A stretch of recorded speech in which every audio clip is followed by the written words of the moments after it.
Sino bang pinakamatutuwa sa pagmamahalan ng mga magkakapatid, kundi ang mga magulang, di ba?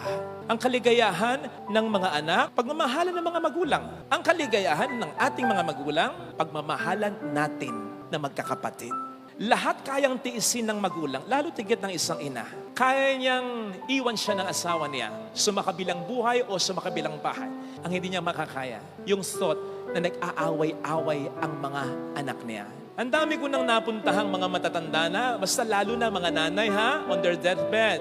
Unti-unti mawawala yung mga panalangin, yung mga hindi ganong importante. Hanggang sa huli, mawawala yung panalangin, sana gumaling pa ako. Pero ang hindi mawawalang panalangin, Panginoon, gabayan mo ang mga anak ko.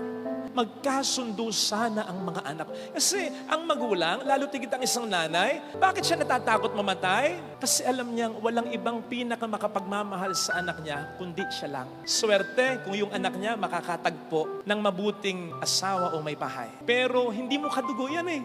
Kaya napakapalad ng ina at mamamatay siya ng payapa kung alam niya nagmamahal at nagmamalasakitan ang mga anak niya. Yan ang kaligayahan ng magulang na hindi mararamdaman kung walang anak na mag-a-adjust, magre-reach out, magbibigay. Sapagkat ang mga anak, ang mga magkakapatid, alam natin yan. Iba-iba yan. Kaya sigurado, may away. Iba-iba ng pananaw. Pero maiiwasan ng maraming away. Kung mag-away man, madaling magkakabati. Kung ang pairali nila, hindi ang kanilang pananaw, kundi ang pananaw ng kanilang mga magulang, lalo tigit ang pananaw ng kanilang inay. Sapagkat sa different mga pananaw na yan, simple lang ang pananaw ng isang inay. Iba-iba man kayo, mga anak ko kayo, magkakapatid kayo.